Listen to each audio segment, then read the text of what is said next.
Hi, um, Happy New Year to you all. Thank you for staying tuned to this channel. To those of you who got really worried, some people sent me messages, even some people from Nigeria, some people from UK. They were like, "How you haven't recorded anything? We've been waiting for your episode. We didn't see anyone." I was like, "Oh wow!" So people are actually watching. Oh, thank you so much. If you're seeing my face for the very first time, please kindly subscribe to my channel, like, share, and subscribe to this channel. Thank you. So, without taking much of your time tonight, I just want to quickly dive into a very disturbing and very important topic. This is about single motherhood and having a new partner as a single mother. I just want to speak to a lot of single mothers out there. I saw a story of a lady who, by the way, shout out to all you single mothers. I know you're amazing. You're doing a great job. Like I see the effort. I see how a lot of single moms go out of their ways, even though these dads are gone. Some of them are just gone. I don't know how to describe it, but some fathers are just gone. They are alive, but they're just gone, and they've left these responsibilities to only one person, which is not easy at all. And I see how these women try to juggle their businesses, their jobs, and financial struggles with raising up children and giving them the same, like even more quality than the men being with them can even give to these children. So I saw a story of a woman. I'm not here to shame the woman. I'm not here to call her out. But I saw the story and I just felt like um, since November last year, it's been on my mind heavily to talk about it. And that this is why I've made it my first topic of the year. So she shared a story of herself living alone with her child after she separated from the child's father. And now that she was with a new guy, she trusted the guy so much that the guy was very, very homely. He was always at home. So she worked as a nurse and she was picking up double shifts because she felt like, oh, finally she found someone a shoulder she can cry on, someone she can trust so much, someone she can lean on. And she left this guy with her daughter, 8 years old daughter. And the child at 11 she realized that but before the child's 11th birthday, she started to like withdraw and to lock herself up in a room. She started to like isolate herself. Even the teachers noticed the changes at school. They called the mother's attention, and she, together with her new partner, were trying to help the child to say, "Are you struggling with a subject? Is something going on at school?" She never suspected this guy. She never thought about anything because the guy kept acting like a dad, like he loved the child so much. And one day, 3 years into it, I think at the time the child was 8 years old when the guy actually started to abuse this child. She didn't know. But at this time, the child was already close to 11. So he had abused her for close to 3 good years. Even with all those changes and notices, she just thought the child had a personal issue and they were trying to resolve it together with the child. Even the estranged partner was trying to help her resolve the issue, and she saw his concerns. He looked so genuine, and she just trusted him so much. Picking up shifts, getting really busy, leaving him with this girl, and then eventually she was at work one day on a shift when the guy called her saying that, as in this estranged partner called her saying that, come home quickly, the ambulance is here to pick up your daughter because she collapsed. And then she rushed to the hospital where the daughter was, and she realized that the hospital attendants broke the news to her that this child has been abused and this has been a progress. It hasn't been a one-off thing. And then she has tried to take her own life because 11 years old child been abused for 3 years. She just got really fed up with life because the abuser is the one left to still comfort her and for her to find solace in. Each time she was troubled and withdrawn, the mom left her with this abuser to deal with it, to help her talk to the girl, to find out what is wrong with the girl. And each time, since when she was 8, this abuser will sit her down and tell her, if you tell anybody, I'm going to take your life, And then she got really, really scared, An 8-year-old child will be scared of a tall, huge man telling an 8-year-old tiny little girl that if you speak up, I'm going to, I don't want to use the word here. And now, out of fear, she couldn't tell her mom. The only way she could show her mom she was going through a lot was by withdrawing and by isolating herself and showing all the signs. And rather than the mom picking up these signs and dealing with it ASAP, it took her 3 good years until the child collapsed and the same abuser rushed her in an ambulance to the hospital. This was when the mom realized that, oh my God, she has trusted an enemy for 3 good years. This is really, really pathetic. It's sad. It's something that really, really broke my heart. Like I felt like I got really tearful when I saw this video because I felt like as moms, we need to do better. I understand that it's not easy for you to be a single mom and be alone with these children. Sometimes you want companionship, you want someone to talk to, you want someone to love you and to show you love. You just want to have someone, but not at the detriment of your child or your children. Please, if you're a single mom, your children are still very young, and you're at the verge of making that decision, should I go on with a man or not? How do you trust any man with a girl child? How? I am so paranoid when it comes to the girl child. I don't, even boys' children, boy child can be abused sexually as well. A lot of boy children are damaged today. And that is why we have a lot of damaged people in our society. I'm not blaming this woman 100%. I understand she might be going through her own issues, trying to make ends meet, trying to pay bills, trying to give this child a quality of life she feels like the child deserves, trying to do what two people should have done together all by herself. It might not have been easy. I understand it. If you're not in that shoes, you might not really get it. But I tell you, I don't want us to all blame this woman 100%. However, I want us to look at this story in layers. And as I break down the layers to you, in a few minutes, please kindly share your thoughts, kindly share your experience, kindly share your stories, kindly share similar stories. If you've been there before, or if you have someone who's been there before, you have anyone who wouldn't mind sharing their story, I would like to talk about it. I would like people to learn from you. And please, once again, if you're seeing my face for the first time, don't forget to give us a thumbs up, like this video, share and subscribe, and put your comments down below. Thank you. This story is heavy. It's very painful. Sadly, it's not rare at all. This is like the third story I heard last year. And what breaks my heart the most is not just the abuse itself, but how trust and love and survivor pressures. I feel like some single moms just want that survivor. Like the environment where this child was left unprotected, it was due to survivor, because working extra shifts as a mom, it was for survival, looking for a man, thinking that the masculinity would be a form of protection for their family. Some people just believe that if you have a masculine person with you as a man, is going to protect you and shield you. Sometimes they come with a lot of problems and baggages in your life. So you need to really weigh the options. Like, do you want to endanger your children's lives in the name of love, trust, survivorship, masculinity, or whatever you call it?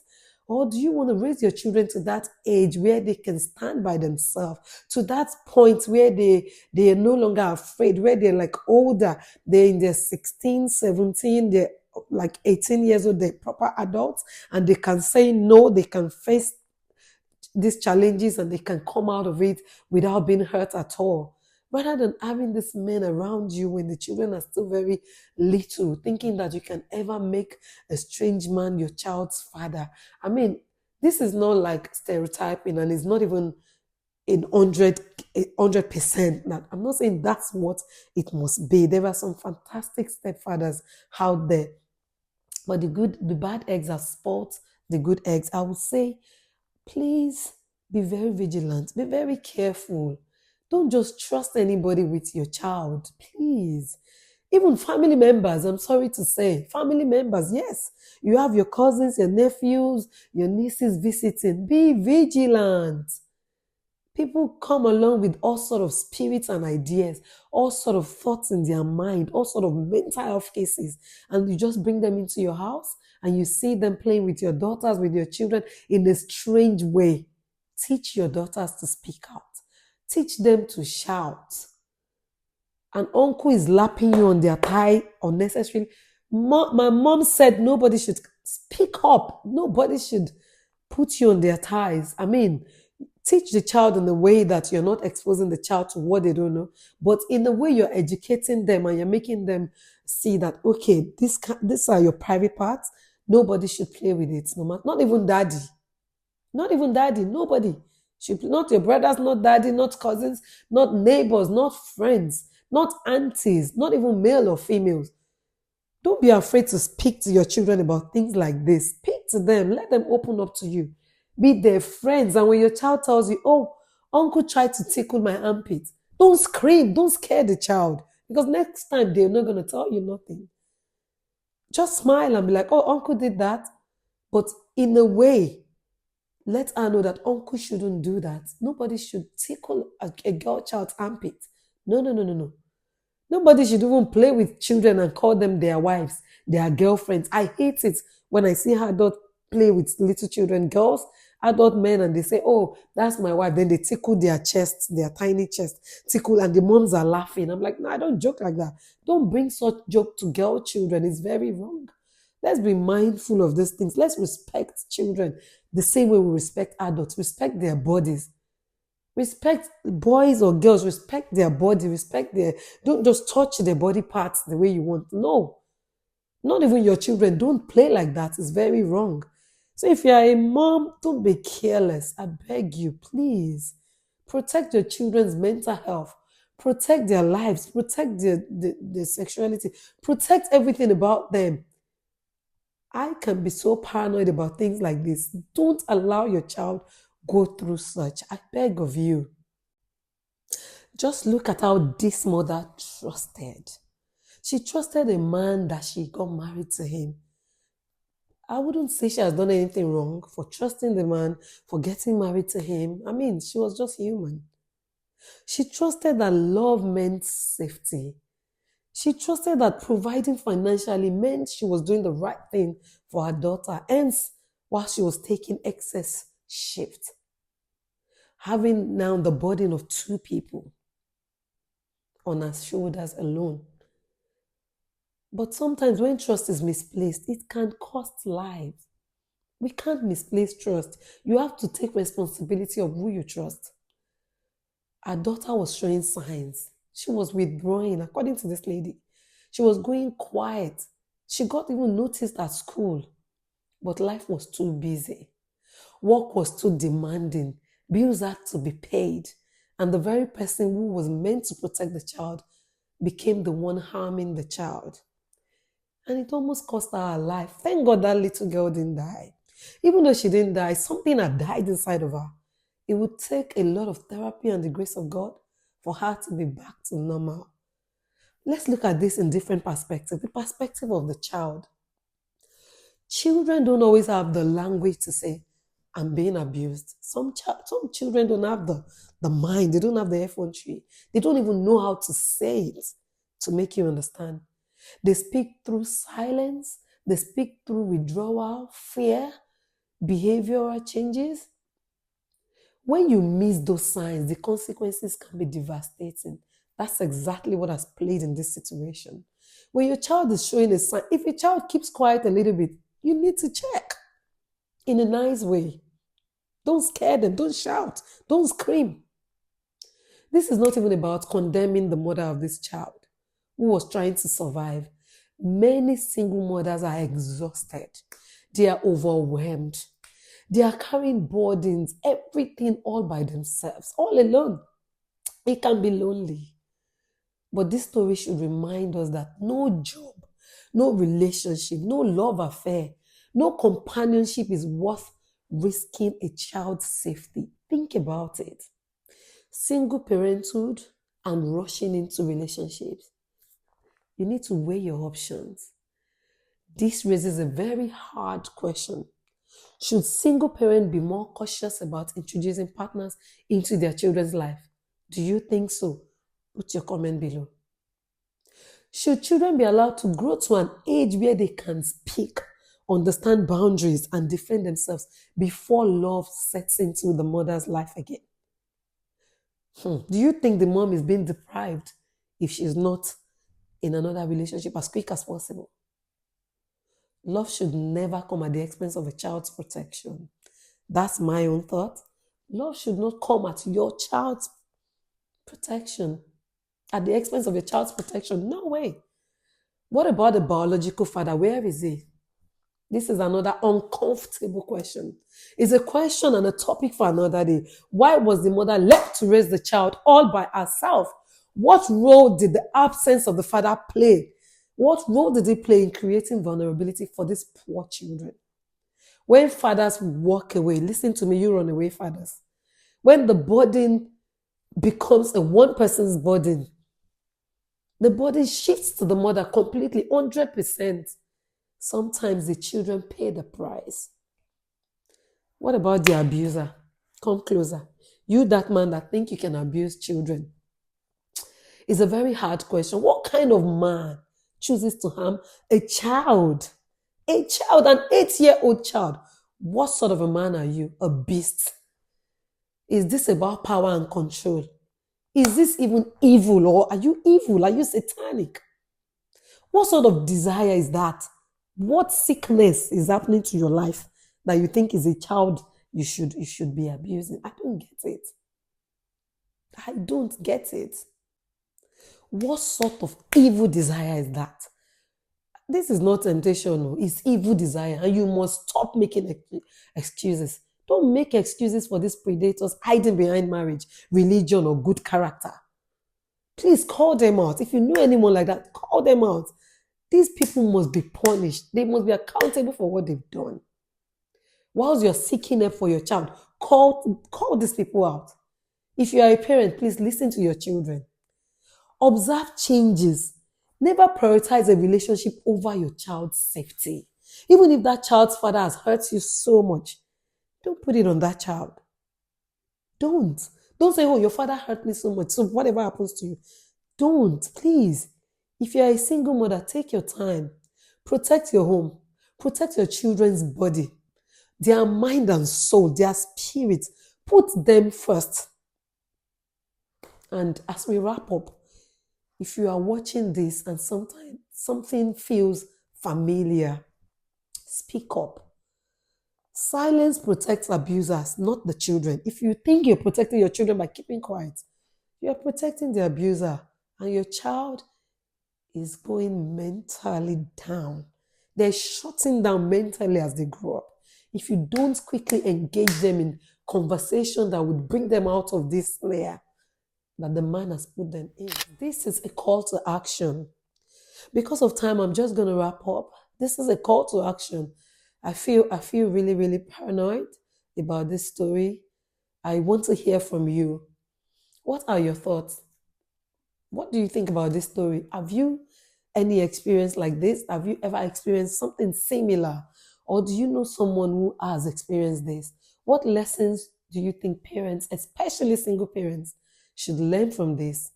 How can we better protect our children in blended families? Even with married couples, you're with your husband, you're single, you're married. How do we all protect our children? Share your thoughts respectfully in the comment section, please.